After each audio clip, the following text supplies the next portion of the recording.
Everybody is ready and they have their 2-liter.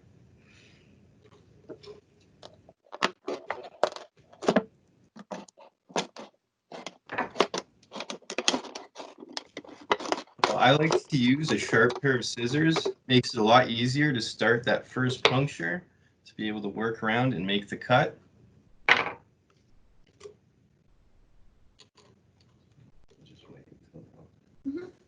Sounds good. Maybe explain what this is for. Like the 2-liter, what's going to be what's the outside of the filter. It's going to hold everything inside and perfume all the three. Yeah, definitely. So basically the reason we use a 2-liter is because it holds all the contents really easily. We have a finished product here, in case anybody was wondering what that looks like. And you can see why we like to use the 2-liter, because we have it about halfway filled up with all the contents, and then the rest is for a nice big section to put the water in.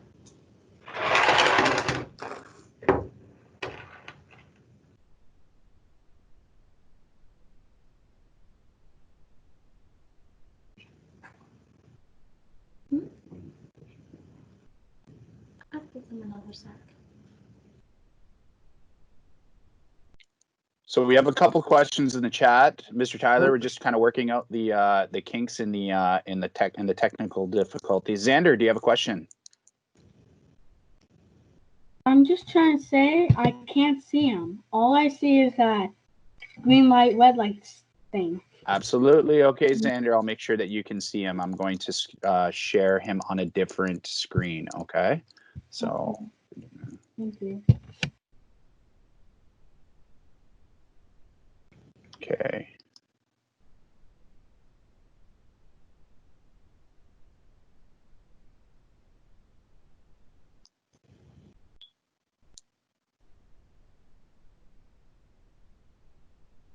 Xander, can I get a check? Can you see him now? Still no.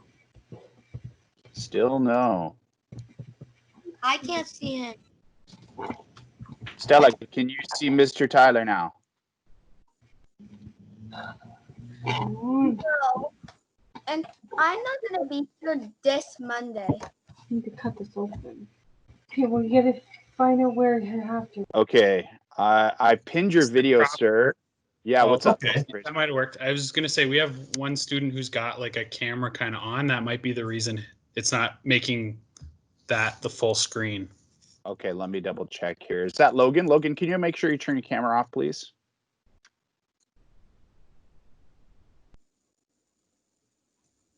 Everybody, if you could just turn your cameras off, that would be very helpful. Stella, can you see Mr. Tyler now? No. Okay, I'm gonna unpin him and I'm gonna pin him again. Mr. Crawford, I'm not going to be here this Stella, that's good. Thank you very much. We'll talk about that later, sweetie. Okay, thank you. How's that, Stella? Can you see him now? No, I can only see KC. Is it maybe that the speaker is the one that's on the screen? Because I know sometimes you can have it set so that the person speaking, their screen will pop up. I can see now. Yeah, so that's what it is. I think when we're talking, it should pop us up on the main screen. But when someone else is talking, I think it will pop them up on the main screen. Is that what's happening? That's what's happening. Yeah, Okay. Thank you. I don't know why the pin video is not working because you guys are the main video right now. So boys and girls, that's why it's really important to keep your mic muted while Mr. Tyler is speaking and we're doing the workshop, okay? Thank you. All right. So maybe you want to show them the bottom Yeah, again? so this is what it looks like when you've cut the top off. And as you can see, I've only cut about a couple inches away and we're good to go. So you guys can let me know once we're all ready and we can move on to the next step. I think that you're keeping this part. Yeah, of course. And we definitely want to keep that cap part because this is where everything's going to pass through.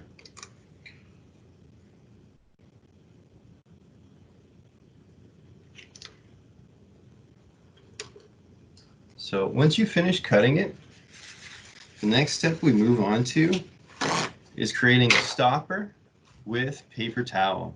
So I like to use about 3 sheets of paper towel. I feel like this is the right amount to use to prevent anything from passing through the cap that we don't want. So we're going to fold that up, give it a nice few folds, and we're going to twist it up so that it can go through the cap.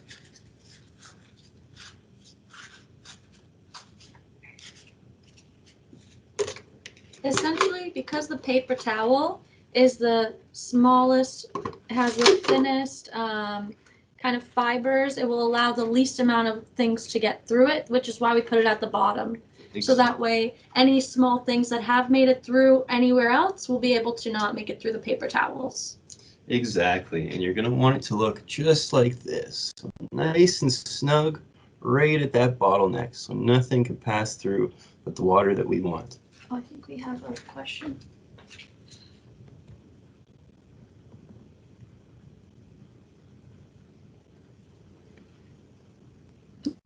Okay. There's just discussion on the video. Okay. Okay. That was a while ago. All right, so now that we have our paper towel, the next step is to do the layer of cotton. And the cotton layer is really important because the cotton stops everything from passing through that we don't want, like the charcoal, the sand, or the gravel. So we're going to put a nice layer of cotton, and you can be very liberal with how much you want to put in, because this is going to make our whole filter much more effective.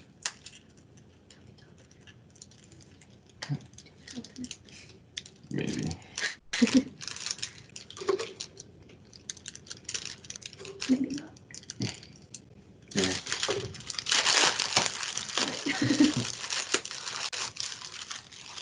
All right, so we're going to take a nice big handful of cotton, and you're going to push that down nice and tight. Really make a good layer, because we don't want anything passing through that we don't want. This is very important.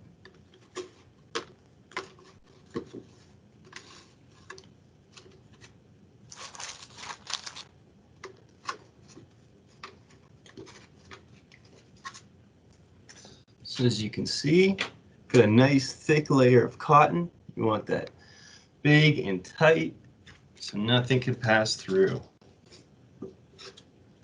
And at this point, I like to set up the filter inside the container that it's going to drain into. Just gives you a nice workstation, makes it easier to work with everything. So our first layer of sediment that gets rid of toxins is going to be charcoal. So charcoal does a number of things, and it's a very important ingredient to water filtration. What it does is it traps toxins through adsorption.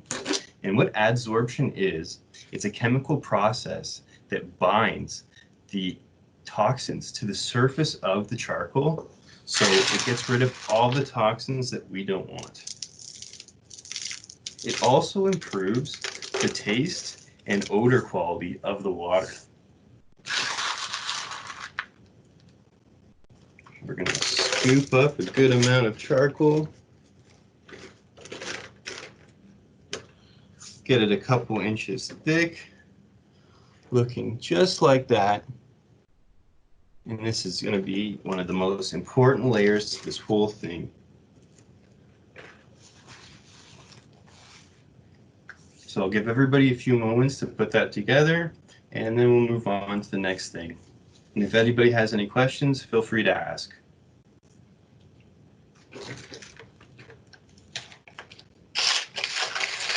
And with the charcoal, it's going to be more effective the finer it is. So what I like to do is I crush it all up before I put it in. This way, it gives us a more effective filter.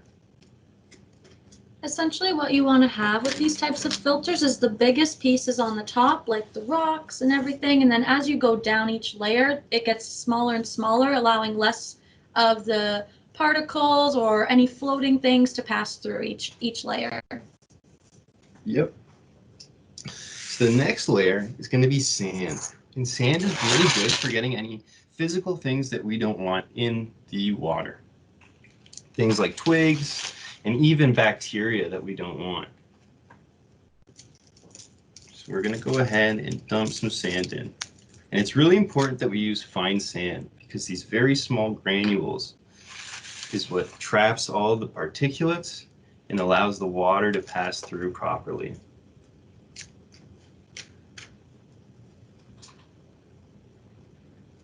All right, we're going to do that, and it's important to try to make this as even as possible throughout so the whole process works properly.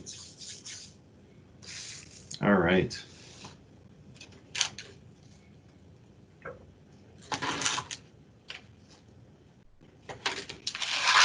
And the final ingredient is going to be gravel. And basically what gravel does is it's kind of like a stopper for when you put in the water.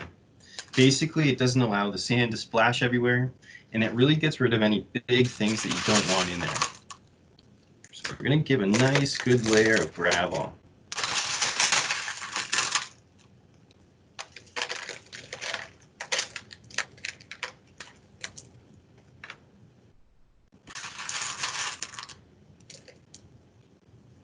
And once you've got that all together, it's going to be looking just like that with all the layers. One important thing is to try and make sure that all your layers stay separate on top of one another. That way you don't have a lot of sand getting into your gravel, you don't have, or into your charcoal rather, you don't have gravel getting underneath your sand. You want to keep everything in its separate layers in order. That way we can make sure that when the water is being filtered through, it's able to go through each smaller part on its own. Yep, and that's really important to make sure that this works properly, especially with the cotton, because if this sand here, or even the charcoal, gets too far down in that filter, it's gonna not work so great. You're gonna get dirtier water than you really want. All right, so now our filter is built and we can put in some dirty water. So I'm gonna go ahead and give this a pour. Everybody else can too. Go. So if you can see, this water is very murky and everything on top. So what the outcome that we're looking for is that all that stuff will get stuck in between the gravel, the sand, the charcoal, and the cotton and the paper towels, and you'll come out with clear water. Now this process is also used in water treatment plants, wastewater more specifically, and with that, like, sometimes they have to recycle it through maybe two more times because it doesn't always get out every single thing during this process. So this, doing it again sometimes will get rid of anything that's left over in the water that maybe you might not even be able to see. Yep, I mean, it's a fairly long process too. You guys will see that if you just poured the water, nothing's quite coming out yet. It takes quite a while for it to pass through all these stages. Don't worry if you're not seeing anything yet. It's really important that all these little processes are happening before the water passes through the bottom. It's going to be a very slight drip. We ran through this experiment a little bit earlier with some dirty water, and as you can see, it comes out pretty clear. It's still going to be a little bit murky, a little bit cloudy. So the water that does pass through this is not drinkable. If you were wanting to drink this water, what you would have to do is do another step of purification. That would either be boiling the water, you could treat it with chlorine, you could microwave it, you could use a UV stir stick, and there's a lot of different options you could do. But basically, this removes a lot of the bacteria and particulates, but there will still be a few microorganisms in the water, and you're going to want to boil it before you drink it. So basically, this process does clean the water, but it's only one step of a multiple step process that's required to make sure that water is drinkable. You could use this water, but it wouldn't necessarily be safe to drink. And it especially depends on where you collect the water from, because different toxins in water or different bacteria requires different types of treatment. So it's important not to just take some water from a puddle and do this and try and drink it, because that would not be safe.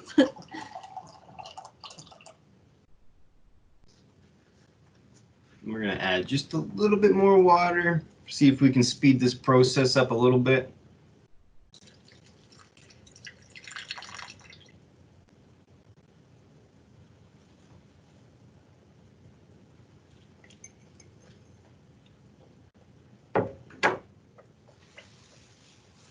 So for the most part, this process is done. You can see the water is finally dripping through. And if anyone has any questions, now would be a great time to ask, and we would love to answer anything you may be curious about.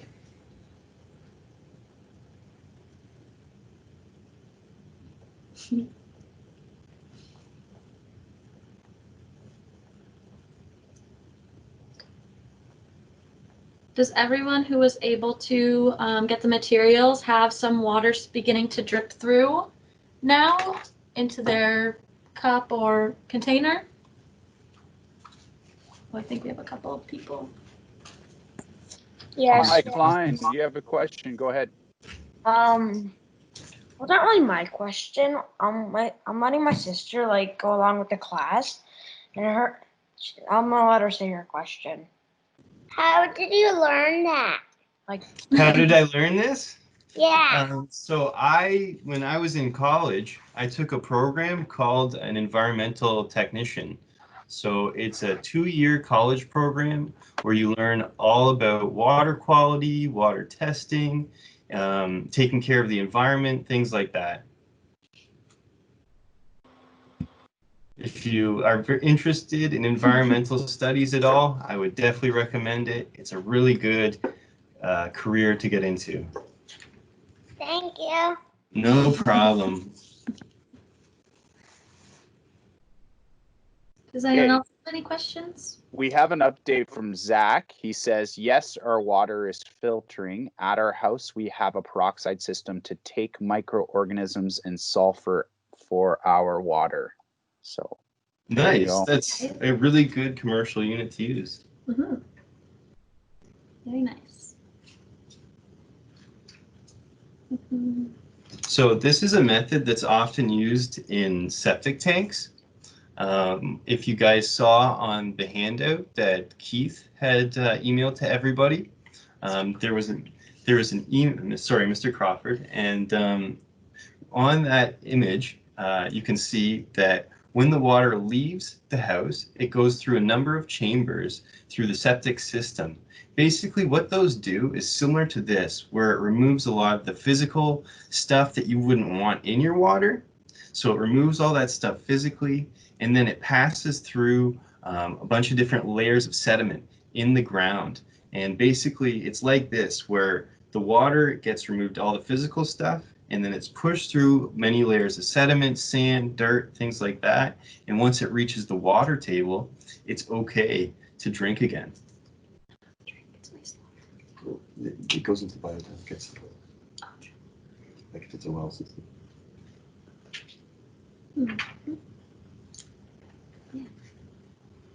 Okay, so we have Xander. Xander said he used a coffee filter and cat litter instead of the charcoal. Mr. Tyler, if you want to just give us a little heads up about what you think about replacing the charcoal with the alternative items.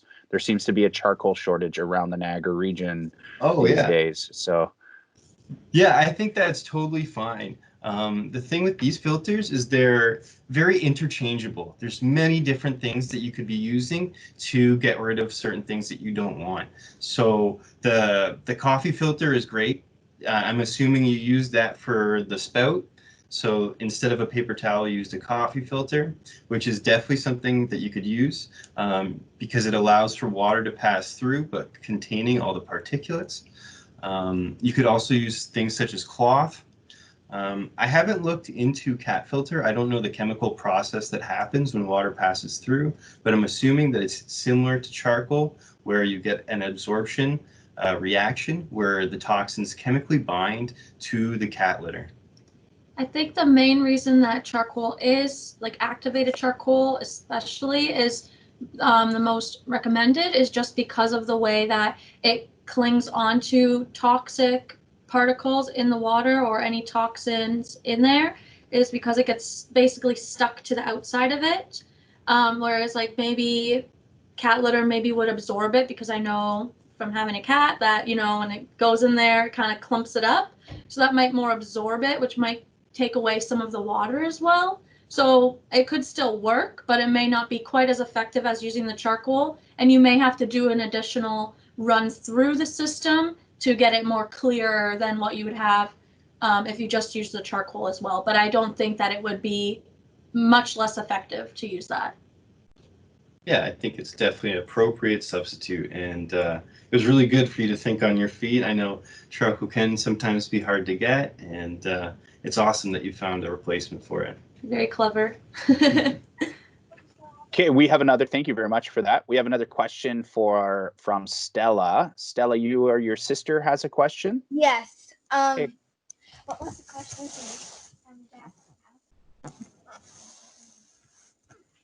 How does the black fang, that's what she's saying, does not make the water black? How does it not make the water black? Yeah, like the black fangs. That's her So- saying it. Yeah, so the way that works is it's through that adsorption process. So basically, the charcoal, it doesn't absorb the water. So it doesn't bind with the water. It binds with the things that we don't want in the water. So the way water reacts with the charcoal is that it almost like passes right through it, as if it almost doesn't take any of the charcoal with it, and it leaves all the things that we don't want. So if you mix them together, it shouldn't be black, as well as we have the cotton layer that's going to prevent any mixing of these substances as well. Yeah, so if you can see it or not, maybe I'll move it a little closer. Mm-hmm. If you can see right here, it's a little darker on the cotton that you see right below, but the cotton is especially grabbing onto anything that does pass through from that black stuff. So that's the charcoal, and anything that goes through just a little bit, it won't make it through that cotton, which is why we use that as well. Mm-hmm. That's a great question.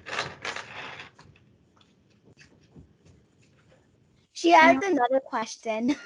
Okay. Yeah, ask away.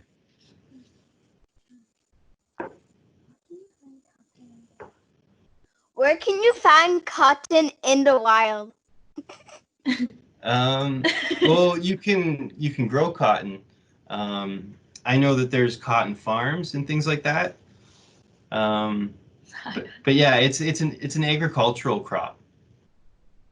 But you can buy it at pretty much like dollar stores or Mhm. really any like stores, but Yeah, so what I did was I just bought some cotton balls at the dollar store, but it is a plant, I think, that you can grow. yeah. And cotton That's great. classifies as a plant. Yeah. Thank you, Stella. She has another question. Stella, there's other people, sweetie. We want to get to other questions too. There's 3 more hands up. Okay, sweetie. We'll come back to you. Okay. Thank you. Okay, Stella is very curious, and so is her sister. That's awesome. Very good. We have Manure. Manure, you have a question as well.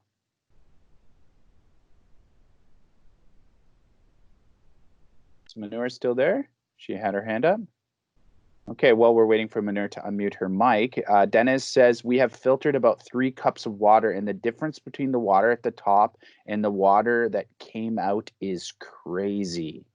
So That's there you go, excellent. to show that your filter actually works, boys and girls. That's Yeah. amazing. It definitely Success. comes out much more clear than the water that went in. But again, it's not really safe to just go in and drink it. So no one please drink the water that you put through. Boil it first It if you needs do want to to be drink it. clean more thoroughly. This is just one filtering process that gets rid of the like floating suspended solids in the water essentially, and some toxins that are in there, but not all of them. So please So- don't drink. That's a great connection to our article that we're reading about Indigenous communities around Canada that don't have access to fresh water. We're learning about the boil water advisories that are in some communities in Canada. Would you like to kind of connect that? I know you mentioned that this filter doesn't actually filter out everything. What does this filter out compared to what does the boil water process do for communities who are looking to purify water?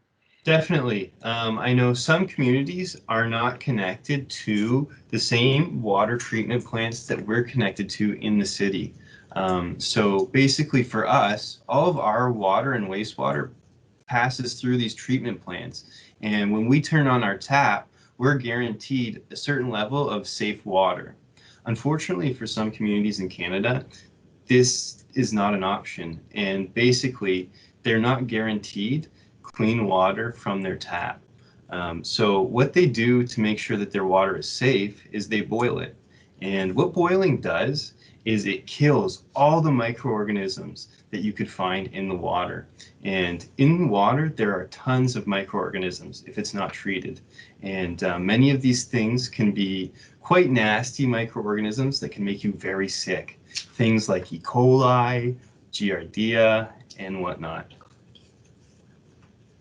There are some places as well, unfortunately, that even with boiling the water, it doesn't get rid of everything that's in there.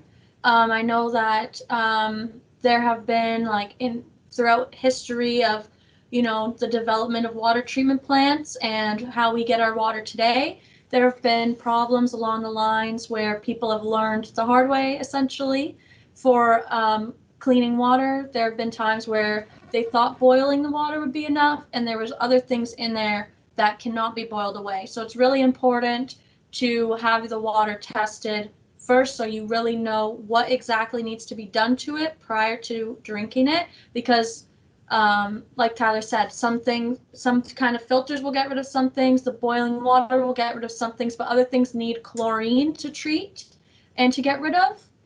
Or you can use like UV, or there's different treatments like that.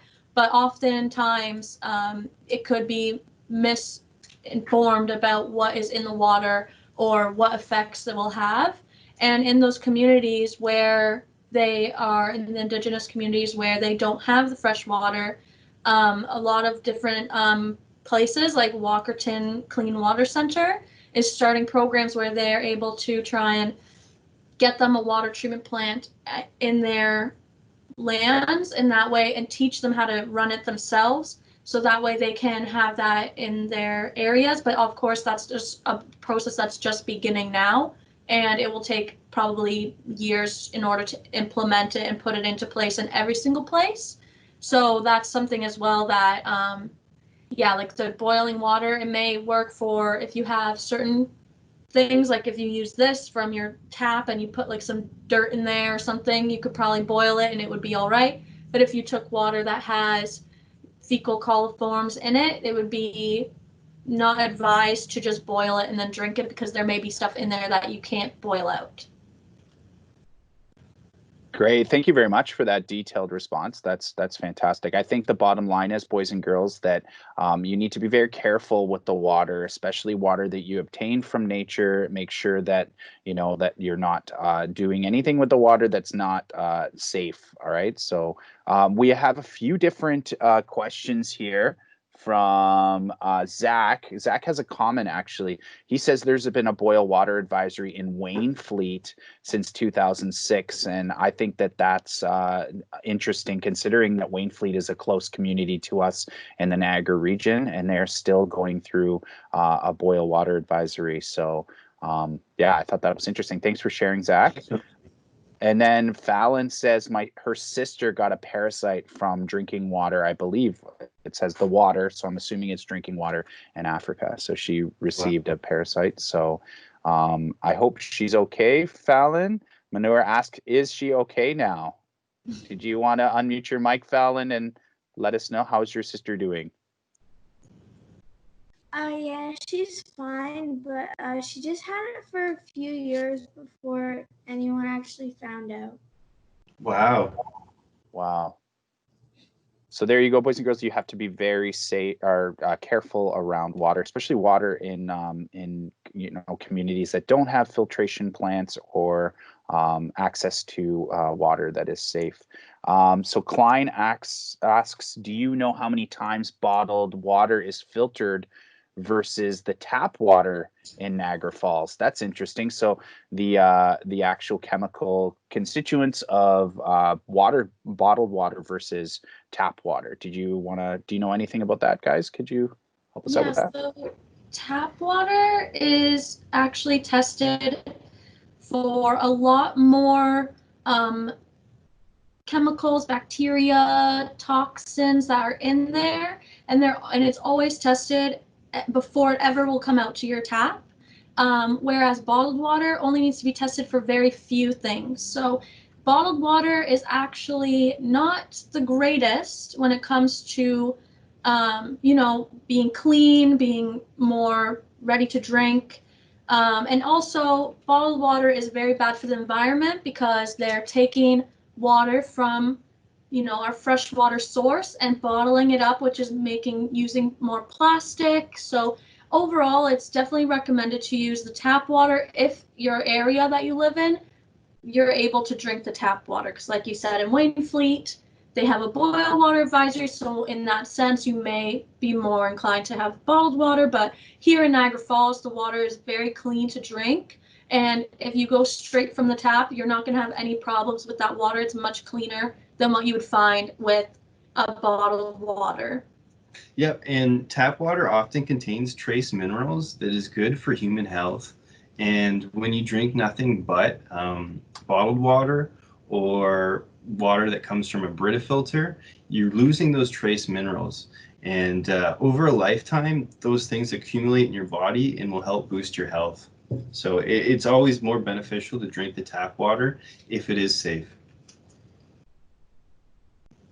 That's great. Thank you so much for that. So a couple friends are talking about the safety of lakes in the area, in the community. Yep. So Michaela wants to advise her friends to be careful when opening your eyes in the lakes.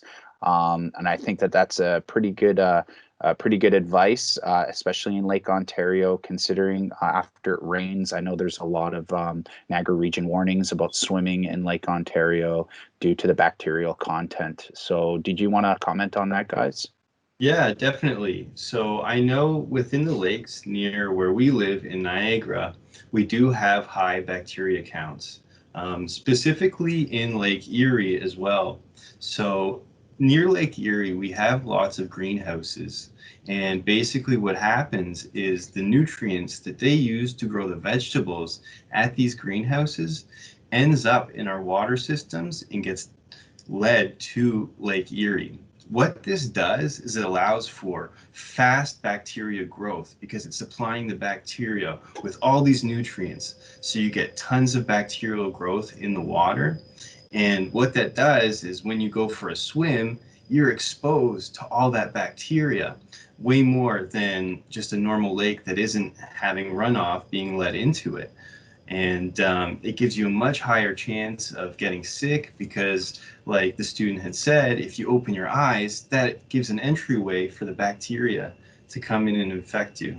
And the reason it's mostly after it rains that you get those warnings is because when it rains, that's what creates that runoff. It washes all that stuff into the water every time it rains, because you've noticed all the ditches that go off the side of the roads and everything to protect us and keep us safe while we're driving and take the water off the roads. That does get washed down through stormwater drainage areas and things like that, which do end up in our lakes eventually, and that's what causes it to be full of the bacteria and everything. So it's a really good point. Just make sure you're safe. Like Tyler said, that allows an entryway into you. So don't open your mouth, don't drink the water, don't let your eyes open, nothing like that.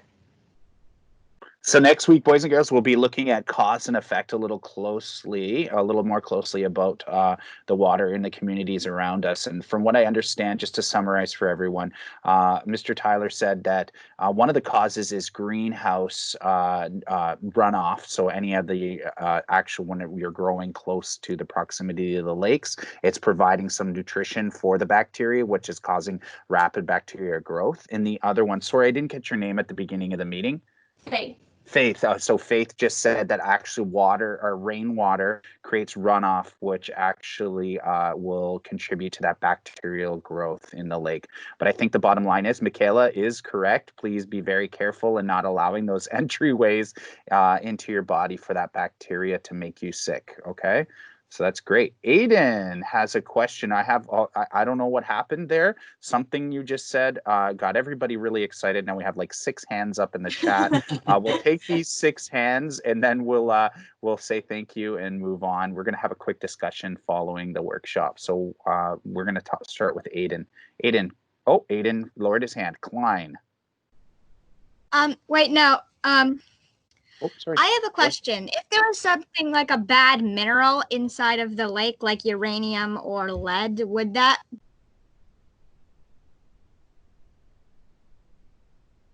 Sorry, you were muted. Go ahead. One more time. I think it might be Aiden's sister, Aiden's mom. Go ahead.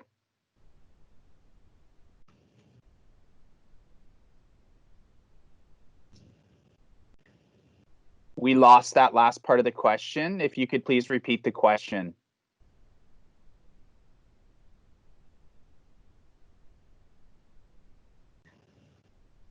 We heard uranium and then for some reason. So I kind of got a little bit of that. They're asking about uranium or lead in the water. Those are 2 very dangerous minerals, especially lead. Maybe you've heard of the water crisis in Flint, Michigan, and that's because of lead in their water. A lot of old water systems used lead piping, and basically over many years of use, the lead in those pipes will start to break down and get into the water. And when you ingest water with lead in it, it can make you very, very sick. And that is what's led to the Flint, Michigan water crisis.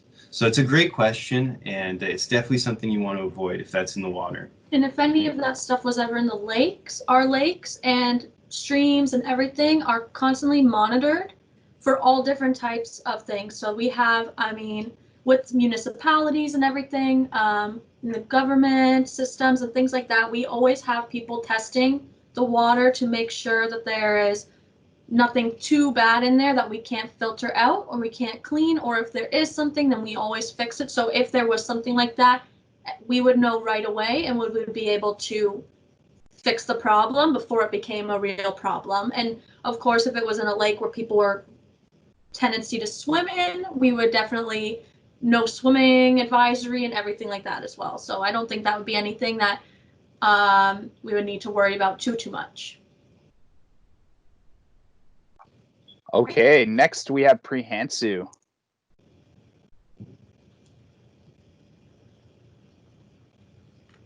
Prihansu, do you want to unmute your mic? Do you have a question? Yeah, my question got answered. Awesome. Thank you, Prihansu. Okay, next we have Salsabil.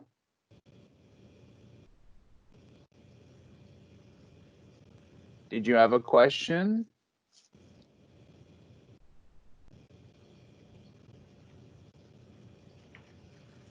Okay, Salsabil might be having a little bit of difficulty finding the mic icon. I know we have a few new students, so we're just going to be patient and see if they can find their mic. No. Okay, maybe Mr. Fraser already answered Salsabil's questions. Okay, Chloe.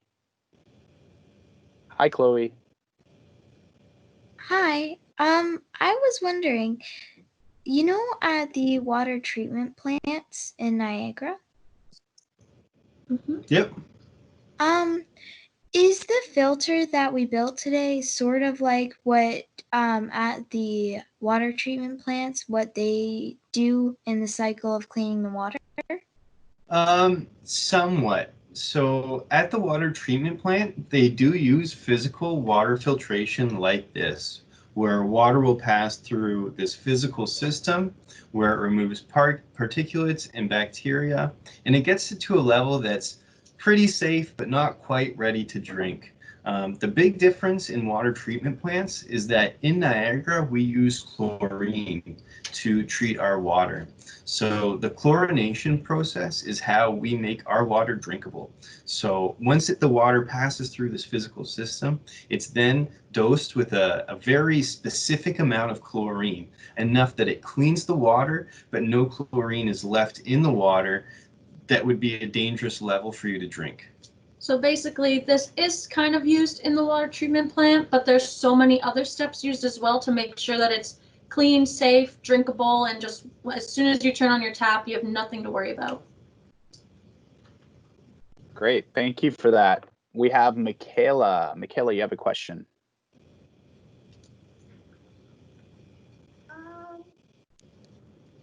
Michaela, can you speak up into the mic, please, sweetie? You sound kind of distant. Sorry. When you like open your eyes like underwater, what is a parasite? What is a parasite? Yeah. So a parasite can be, it's a microorganism. I don't know too deep on this. So basically what a parasite is it could be many different things. It could be something physical that you can really see. It could be something that you don't see until it's already in your body. But basically a parasite is something that latches onto you in some type of way and kind of takes your nutrients or energy or something like that from your body to keep itself alive. Definitely not something you want. It's very, not ideal. But in many cases, you, like in the one case we heard about today, you can have it for many years and you don't necessarily know.